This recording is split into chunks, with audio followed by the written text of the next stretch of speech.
नमस्कार दोस्तों, मेरा अदिति फिर से अपने यूट्यूब चैनल में स्वागत करता हूँ। होप सब स्वस्थ होंगे। आज शिवाजी जयंती है और इस उपलक्ष्य में हम आप सबको बधाई देते हैं। और ये शिवाजी जयंती पे हमने एक छोटा सा आपके लिए एक वीर रस का कविता का पाठ रखा हुआ है।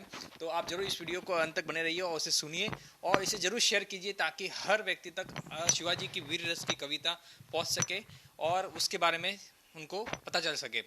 ये जो कविता लिखी है पंडित कवि भूषण ने लिखी है। और कवि भूषण के बारे में कहा जाता है कि सिर्फ शिवाजी नहीं शिवीर थे, उनके जो चाहने वाले भी बहुत ज़्यादा वीर थे।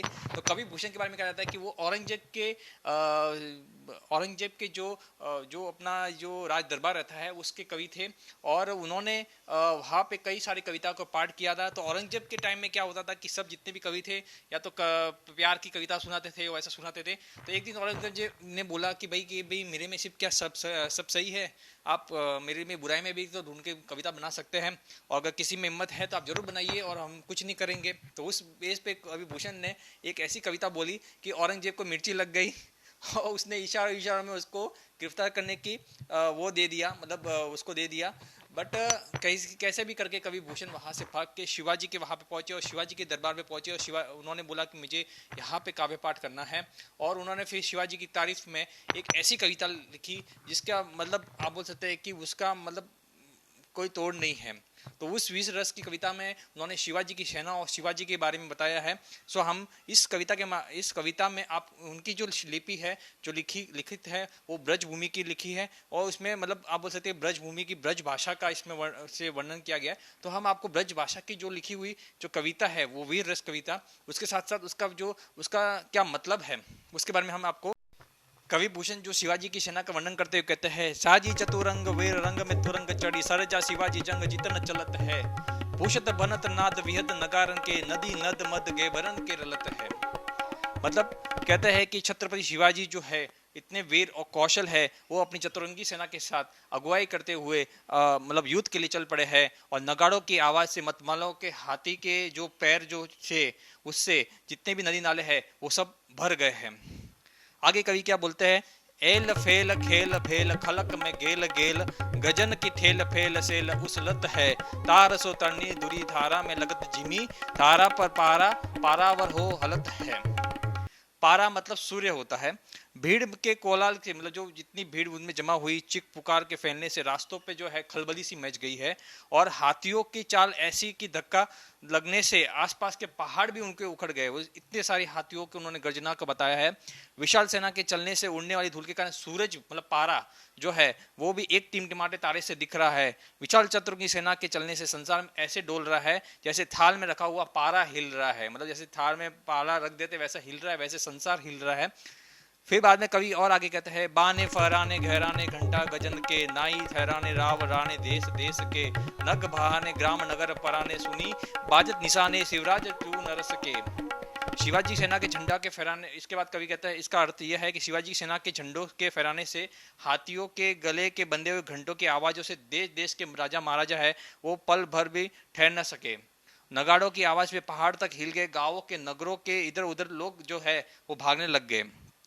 फिर इसका जो कवि भूषण क्या कहते हैं, हाथिन के होदा उकसाने कुंभ कुजर के, भोन के बजाने अली छुटे लट केश के, दल के दरादे हुते करमट करारे फूटे, केरा के से पात विग्राने फन शेष के। ये बहुत ही अत्यंत मतलब आप बोलते रोचक है। इसमें बोलते हैं कि शत्रु सेना के हाथियों पर बंधे हुए होदे जो घड़ों में की तरह टूट गए हैं, जो घड़े होते हैं उस तरह से टूट गए हैं।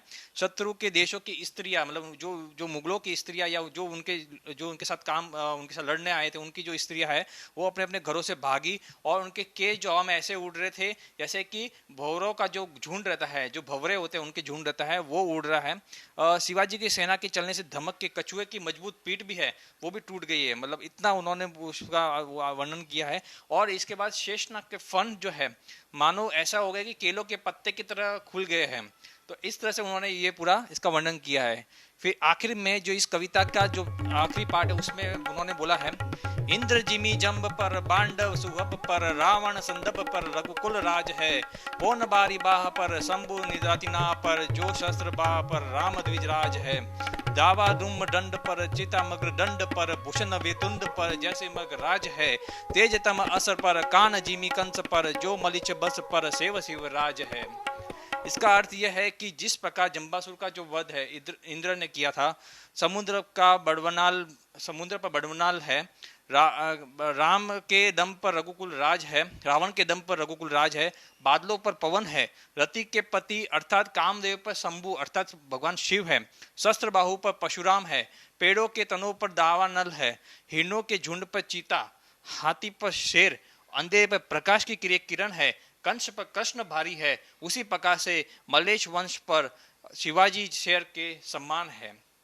तो इस तरह से भूषण ने शिवाजी की कविता, इस कविता से उनका मतलब आप बोल सकते हैं वर्णन किया है, उनकी सेना का वर्णन किया, उनकी वीरता का वर्णन किया है। हम जानते हैं शिवाजी एक बहुत बड़े महान पुरुष है, महान पुरुष रहेंगे, और ये हमारे लिए एक सिर्फ ये योद्धा ही नहीं, लड़ाके नहीं, मतलब एक आप बोल सकते हैं कि दार्शनिक ज्ञान देने वाले सच्चे गुरु भी है। हालांकि हमारे कुछ इंटेलेक्चुअल हिस्ट्रियों ने कभी उनकी इंपॉर्टेंस नहीं समझी, उनके साथियों की इंपॉर्टेंस नहीं समझी, जैसे तानाजी को लेके, फिर देशमुख जी जो है उनके जितने भी साथी थे उनकी कभी इंपॉर्टेंस नहीं समझी।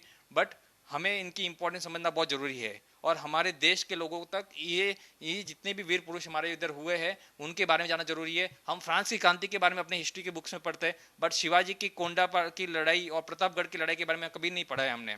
सो आपको जरूर उसको पढ़ना चाहिए, उसके बारे में ढूंढना चाहिए, कि उनके तथ्य के बारे में ढूंढना चाहिए।